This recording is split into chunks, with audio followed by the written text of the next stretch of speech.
প্রিয় শ্রোতা, আসসালামু আলাইকুম। আজ আমি আপনাদেরকে পড়ে শোনাব প্যারাডক্সিক্যাল সাজিদের 11তম পর্ব, কোরআন কি মানব রচিত? লিখেছেন আরিফ আজাদ। আমি মাসুদ আছি আপনাদের সাথে। আপনারা শুনছেন গল্পকার ইউটিউব চ্যানেল।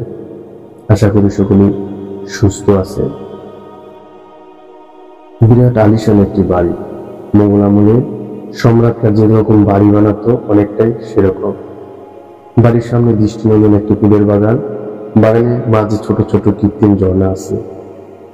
এই বাড়ি মালিকের রুচিবোধের প্রশংসা করতেই হয়। জঞ্জাট ঢাকা শহরের মধ্যে এটি যেন এক টুকরো স্বর্গখণ্ড। কিন্তু অবাক করার ব্যাপার হলো, বাগানের কোথাও লাল রঙের কোনো ফুল নেই। এত বড় বাগান বাড়ি, অথচ কোথাও একটি গোলাপের চারা পর্যন্ত নেই। বিস্ময়ের ব্যাপার তো বটেই। আমরা এসেছি সাজিদের এক দূর সম্পর্কে খালুর বাসায়। ঢাকা শহরে বড় ব্যবসা আছে ওনার।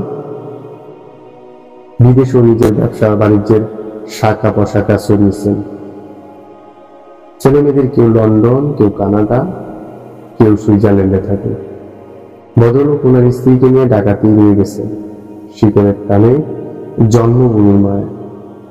তবে ঢাকায় নিজের বাড়িখানাকে যেভাবে তৈরি করেছেন, বোঝার উপায় নয় যে এটি ঢাকার কোনো বাড়ি নাকি মস্কোর কোনো ভিআইপি ভবন। আমাকে এদিক সেদিক তাকাতে দিকে সাজিদ প্রশ্ন করলো, এভাবে চোরের মতো এদিক সেদিক তাকাচ্ছিস কেন? আমি ব্যাপার থেকে খাওয়ার মতো করে বললাম, না আসলে তো খালু নিয়ে ভাবছি। না আসলে তোর খালুকে নিয়ে ভাবছি। ওনাকে নিয়ে বাবার কি আছে?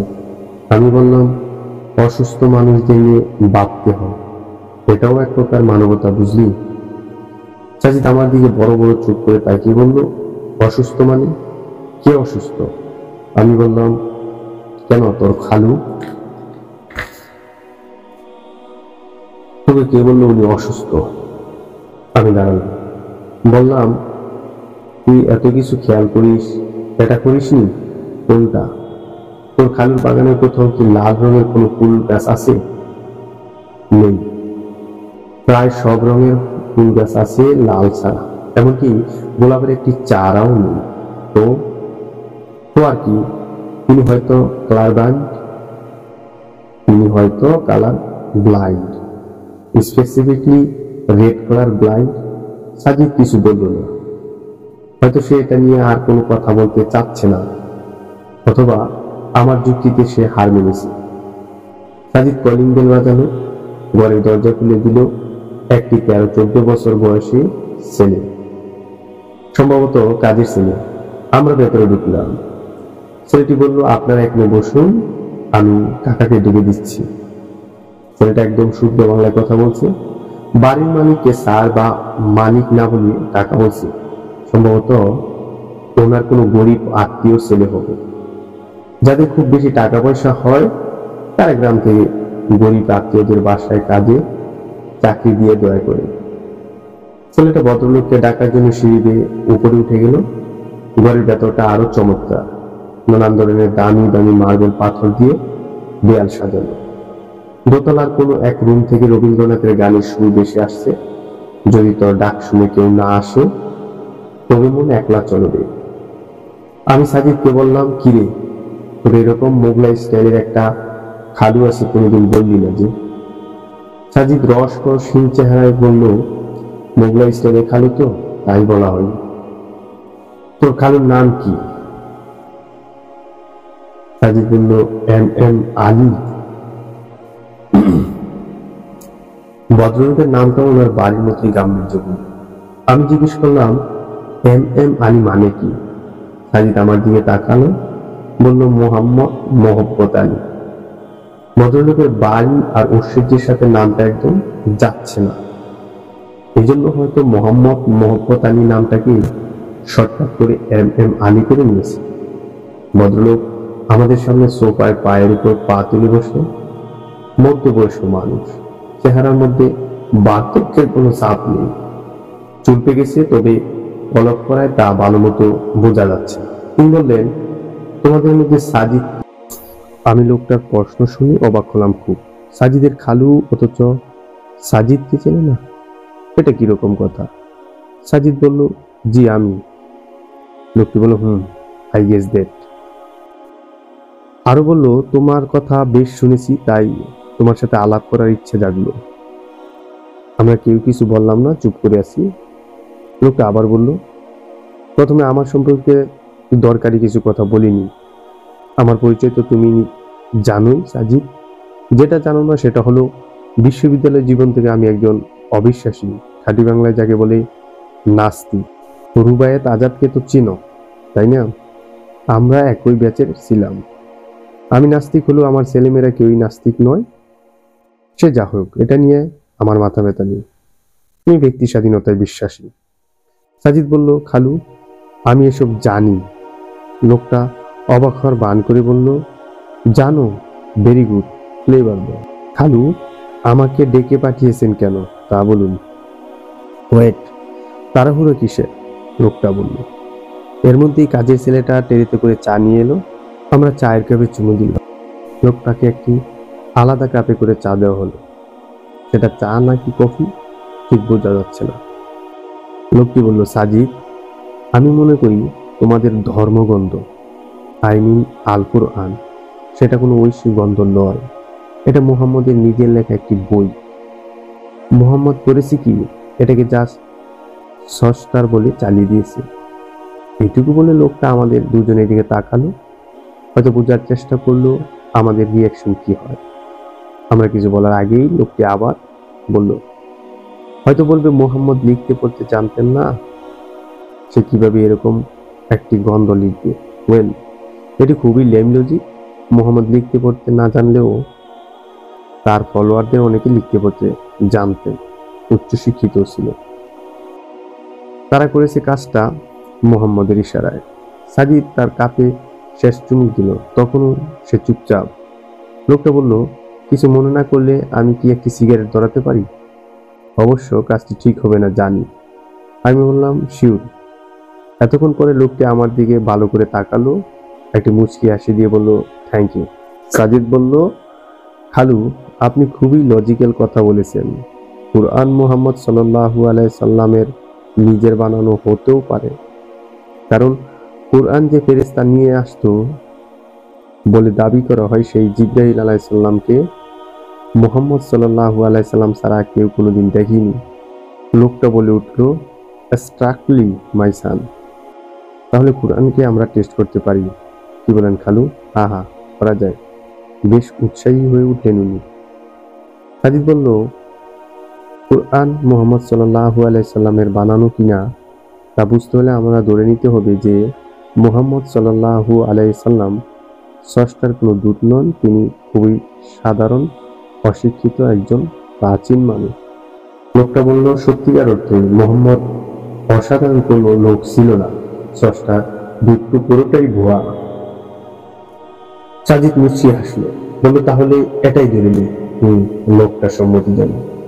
সাজিদ বলতে লাগলো, খালু ইতিহাস থেকে আমরা জানতে পারি ইউসুফ আলাইহিস সালামের জন্ম হয়েছিল বর্তমান ফিলিস্তিনে। ইউসুফ আলাইহিস সালাম ছিলেন হযরত ইয়াকুব আলাইহিস সালামের কনিষ্ঠতম পুত্র। ইয়াকুব আলাইহিস সালামের কাছে ইউসুফ আলাইহিস সালাম ছিলেন প্রাণাধিক প্রিয়, কিন্তু ইয়াকুব আলাইহিস সালামের এই ভালোবাসা ইউসুফ আলাইহিস সালামের জন্য কাল হলো। তার ভাইরা ষড়যন্ত্র করে ইউসুফ আলাইহিস সালামকে কূপে নিক্ষেপ করে, এরপর কিছু বণিক কূপ থেকে ইউসুফ আলাইহিস সালামকে উদ্ধার করে তাকে মিশরে নিয়ে আসে। তিনি মিশরে রাজ পরিবারে বড় হন। ইতিহাস মতে এটি ঘটে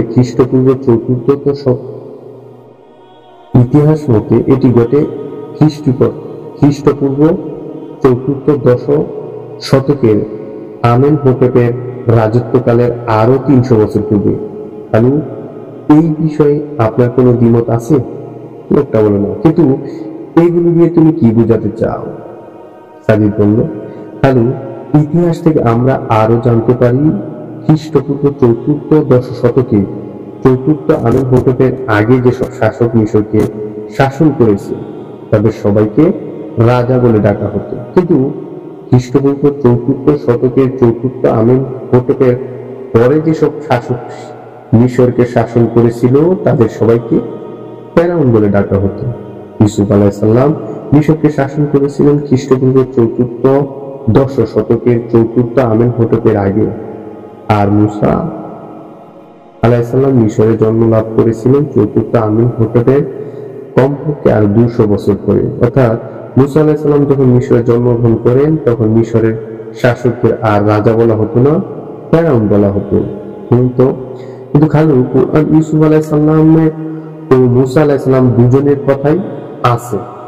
অবাক করা ব্যাপার হচ্ছে কুরআন ইউসুফ আলাইহিসসালামের বেলায় শাসকদের ক্ষেত্রে রাজা শব্দ ব্যবহার করলেও একই দেশের মুসা আলাইহিসসালামের সময়কার শাসকদের বেলায় ব্যবহার করেছে ফেরাউন শব্দটি। বলুন তো কারণ মরুভূমি বালুতে উচ্চারণ বালক মুহাম্মদ সাল্লাল্লাহু আলাইহি সাল্লাম ইতিহাসে এই পাঠ কোথায় পেলেন? তিনি কিভাবে জানতেন যে ইউসুফ আলাইহিসসালামের সময় শাসকদের রাজা বলা হতো এবং মুসা আলাইহিসসালামের সময়কার শাসকদের ফেরাউন, এবং ঠিক সেই মতো শব্দ ব্যবহার করে তাদের পরিচয় দেওয়া হলো।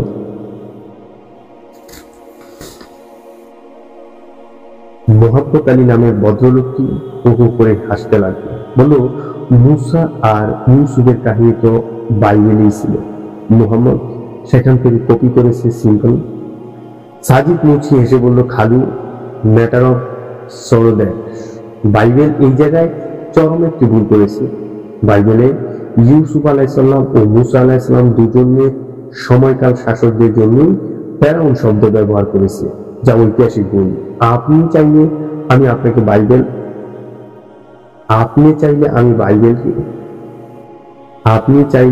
আপনাকে বাইবেলের ওল্ড টেস্টামেন্ট থেকে প্রমাণ দেখাতে পারি। লোকটা কিছু বলল, চুপ করে আছে, সম্ভবত ওনার প্রমাণের প্রয়োজন নেই। সাজিদ বলল, যেগুলো বাইবেল করেছে সেগুলো অশিক্ষিত আরবের বালক মুহাম্মদ সাল্লাল্লাহু আলাইহি সাল্লাম এসে ঠিক করে দিলেন। তা কিভাবে সম্ভব? যদি না তিনি কোনো প্রেরিত দূত হন আর কুরআন কোনো ঐশী গ্রন্থ না হন। লোকটি চুপ করে আছে, এর মধ্যেই তিনি সিগারেট শেষ করেছে। নতুন আরেকটি দৌড়াতে বলল, কিছুটা যৌক্তিক। সাজিদ আবার বলতে লাগলো, খালু কুরআনে একটি সূরা আছে, সূরা আল ফজর। এই সূরার 6 নম্বর আয়াতটি এরকম, আপনি কি লক্ষ্য করেননি আপনার পালনকর্তা আদ বংশের ইরাম গোত্রের সাথে কিরূপ আচরণ করেছিলেন? এই সূরা আল ফজরের মূলত আদ জাতির সম্পর্কে বলা হয়েছে।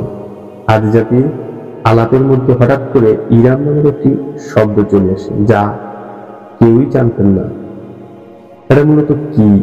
কেউ বলতো এটা আদ জাতির কোনো বীর পালোয়ানের নাম, কেউ বলল এই ইরাম হতে পারে আদ জাতির শারীরিক কোনো বিশেষ বৈশিষ্ট্য, কারণ এই সূরায় আদ জাতির শক্তিমত্তা নিয়ে আয়াত আছে। মোটকথা এই ইরাম আসলে কি সেটা স্পষ্ট কোনো ব্যাখ্যা কেউই দিতে পারেনি তখন।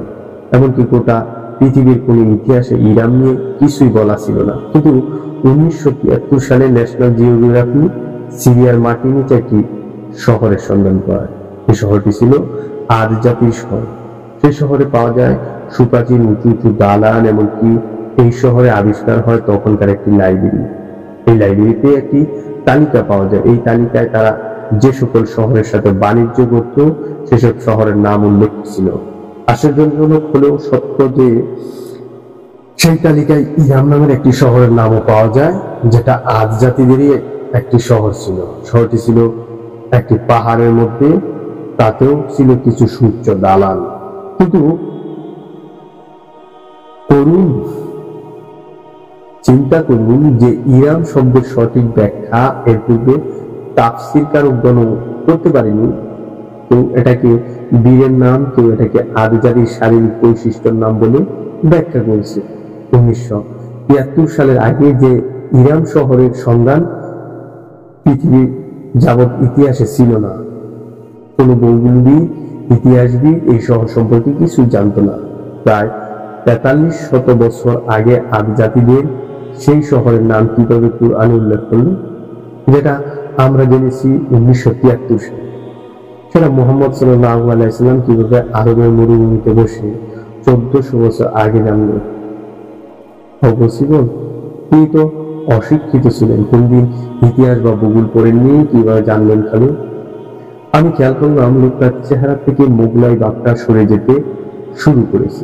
পুত্রতুল্য ছেলের কাছ থেকে তিনি এতটা শখ খাবেন হয়তো আশা করিনি।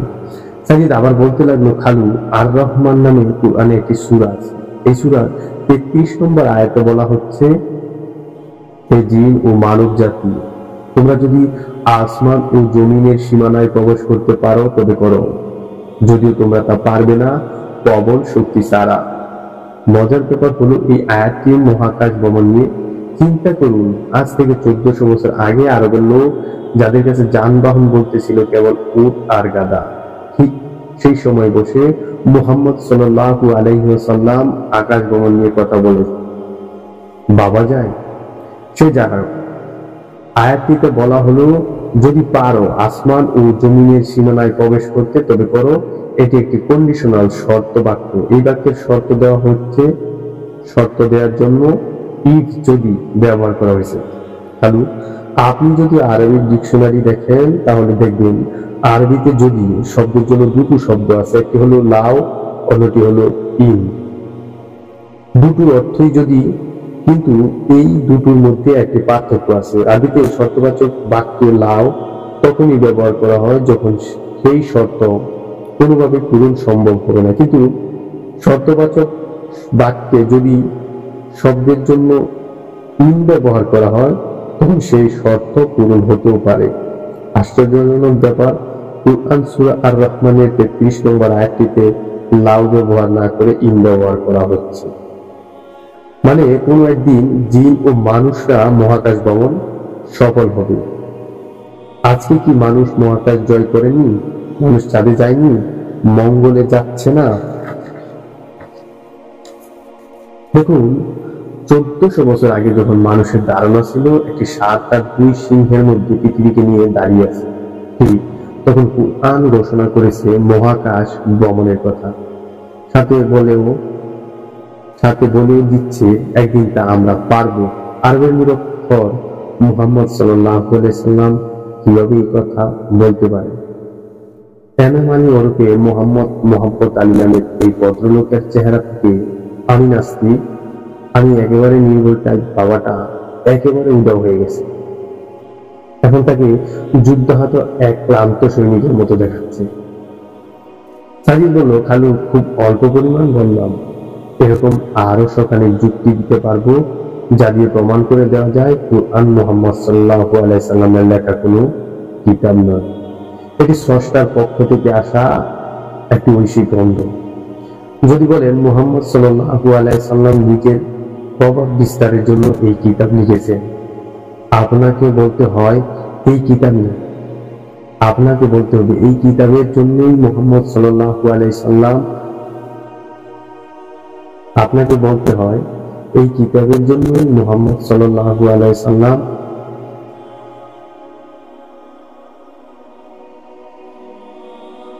আপনাকে বলতে হয় এই কিতাবের জন্যই মুহাম্মদ সাল্লাল্লাহু আলাইহি ওয়াসাল্লাম কে বরং আপনাকে বলতে হয় এই কিতাবের জন্যই মুহাম্মদ সাল্লাল্লাহু আলাইহি ওয়াসাল্লামকে বরণ করতে হয়েছিল অবর্ণনীয় কষ্ট, যন্ত্রণা। এই কিতাবের বাণী প্রচার করতে গিয়ে তিনি স্বদেশ তারা হয়েছিলেন। তাকে বলা হয়েছিল তিনি যা প্রচার করছেন তা থেকে বিরত হলে তাকে মক্কার রাজত্ব দেওয়া হবে। তিনি তা গ্রহণ করেননি, কারণ নিজের বালক পাগলও বুঝে মুহাম্মদ সাল্লাল্লাহু আলাইহি সাল্লাম বুঝলেন না কেন? এইসবই কি প্রমাণ করে না কুরআনের ঐশী সত্যতা? লোকটা কোনো কথাই বলছে না। সিগারেটের প্যাকেটে আর কোনো সিগারেট নেই।